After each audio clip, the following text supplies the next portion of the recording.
Hello everyone, welcome to my channel. I hope everyone is having a wonderful day. Before starting the video, please go ahead and hit the subscribe button and give this video a like up. Vince McMahon is unlike any other pro wrestling booker in the business. He is a pioneer and a ruthless decision maker when it comes to the WWE product and the talents that contribute towards making it all click. Even the company's most prized assets, such as Stone Cold Steve Austin, aren't immune to the boss wrath. On the latest edition of the Wrestling Observer Radio, Dave Meltzer opened up about an infamous incident that happened between Vince McMahon and Steve Austin from the early 2000s. The new docuseries out on the WWE network focused on the ruthless aggression era, and it had an insightful part about Steve Austin walking out of the company in 2002 after he was told to lose a King of the Ring tournament qualifying match to Brock Lesnar on Raw. Austin stated that he was against the idea of losing to Lesnar on free TV.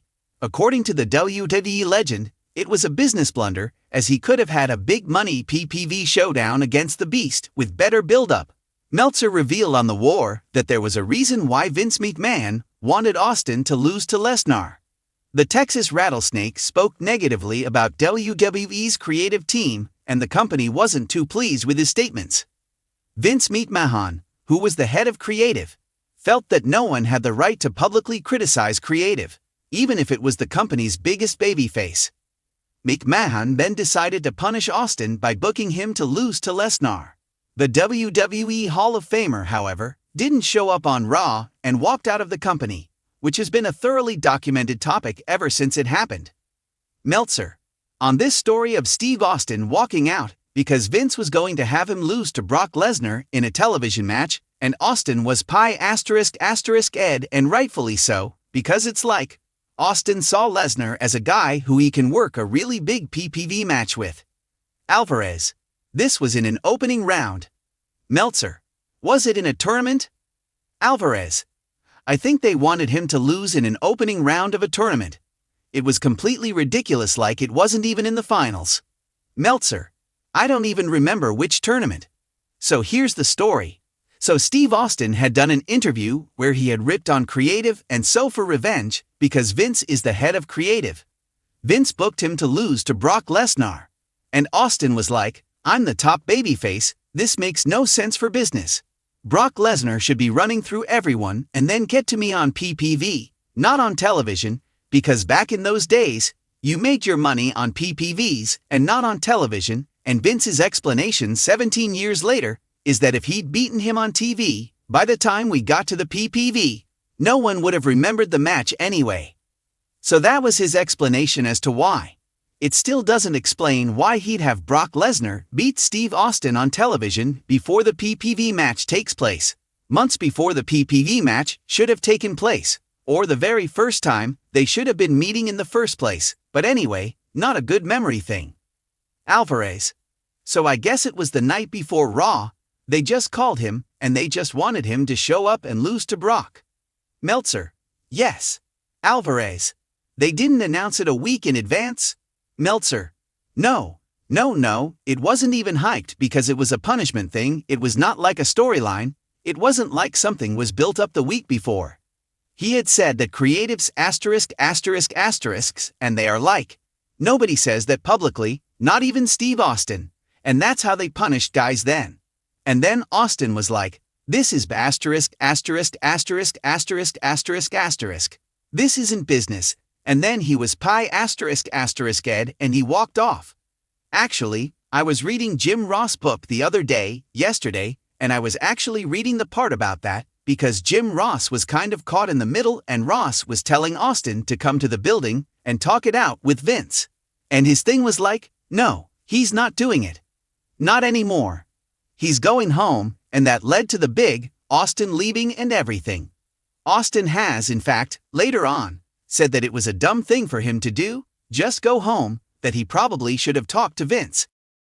The world of WWE is no stranger to backstage politics, creative clashes, and jaw-dropping decisions, but few things stir up the wrestling universe more than rumors involving Vince McMahon and Brock Lesnar. According to recent whispers in the industry, McMahon once allegedly devised a plan to humiliate a top WWE superstar by forcing him into a brutal, one-sided loss to none other than the Beast incarnate, Brock Lesnar. This isn't the first time McMahon has used Lesnar as a tool to assert dominance over a wrestler. The former WWE chairman is known for his unpredictable decisions, and if the rumors are to be believed, this particular instance was a personal vendetta disguised as business. But who was the unfortunate superstar caught in McMahon's crosshairs, and what led to this vengeful booking strategy? Speculation points to a few potential names, but one that has stood out is none other than the king of strong style, Shinsuke Nakamura. While Nakamura enjoyed a solid run in NXT and made an immediate impact upon debuting on the main roster, his push seemingly stalled after failing to capture the WWE Championship from AJ Styles. Behind the scenes, reports suggest McMahon was unimpressed with Nakamura's ability to connect with mainstream audiences, despite his undeniable in-ring talent. McMahon, a notorious perfectionist, is known for having a specific vision of what a top WWE superstar should be. If a performer fails to fit that mold, their career trajectory can suffer greatly. Nakamura's rumored lack of promo ability and McMahon's reported skepticism about foreign-born superstars carrying the company may have played a role in the alleged punishment. Brock Lesnar is a force unlike any other in professional wrestling. When McMahon wants to send a message or cut a superstar down to size, there's no better way than having Lesnar dismantle them in a squash match. Just ask Kofi Kingston, who saw his WWE Championship reign end in mere seconds at the hands of the Beast. According to backstage sources, McMahon was allegedly considering booking Nakamura in a short, devastating loss to Lesnar, similar to what happened with Kingston. The match would have served as a clear statement that Nakamura was not viewed as a top-tier competitor in McMahon's eyes. The idea was for Lesnar to steamroll Nakamura in under 3 minutes, hitting a barrage of German suplexes before finishing him off with an F5 for an easy victory. This proposed match never saw the light of day, possibly due to backlash from other members of the creative team who felt Nakamura deserved better.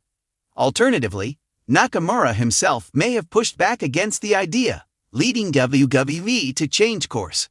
Regardless, the possibility that McMahon was even considering such a move showcases just how cutthroat WWE's backstage politics can be. While Nakamura's name has been at the forefront of these rumors, he may not have been the only one on McMahon's punishment list. Other names reportedly in contention for such a burial match against Lesnar include Finn Balor, Kevin Owens, and even Seth Rollins at different points in time. Finn Balor. Despite being the inaugural Universal Champion, Balor's size has always been a point of contention in McMahon's eyes. Though Balor did have a competitive match against Lesnar at the 2019 Royal Rumble, there were talks that McMahon originally wanted a more decisive victory for the Beast. Kevin Owens. Owens has been vocal about creative frustrations in the past. Given McMahon's history of responding poorly to dissent, it wouldn't be surprising if Owens had been on the receiving end of such plans at some point. Seth Rollins. Although Rollins was a McMahon favorite for a long time, his social media outbursts and public criticisms of WWE booking may have landed him in hot water at various points. Brock Lesnar's dominance in WWE has often been attributed to McMahon's belief in his star power. Lesnar's legitimacy as a former UFC champion gives him an aura of realism that very few can match, making him an easy choice whenever WWE wants to establish hierarchy. However, Lesnar's willingness to participate in these alleged burial matches remains a question mark. It's well documented that Lesnar does what's best for business, if the paycheck is right. However, there have been instances where Lesnar reportedly refused certain storylines. Could he have refused to squash Nakamura or others? If so, that would speak volumes about the Beast's understanding of the business beyond just being a dominant force. Vince McMahon's retirement and the subsequent changes in WWE's creative direction under Triple H may have put an end to these kinds of controversial booking decisions. With a fresh perspective at the helm, many superstars who may have been on the receiving end of McMahon's frustrations could now have better opportunities to thrive. That being said, WWE remains an unpredictable landscape, and while McMahon may not be at the forefront anymore, his influence is still felt. If the company ever falls back into old patterns, we may once again see a dominant force like Lesnar being used as a backstage weapon rather than just an in-ring attraction. Whether or not the rumors are entirely accurate, the idea of Vince McMahon using Brock Lesnar as a tool to punish a top superstar isn't far-fetched given WWE's history. If true, it sheds light on the power struggles and egos that continue to shape the wrestling industry behind the scenes. Nakamura may have avoided such a fate, but the very fact that such a match was considered speaks volumes about how WWE's creative landscape operates. For now, fans can only speculate about what might have been. One thing is certain, WWE's backstage drama will always be as compelling as what happens inside the ring.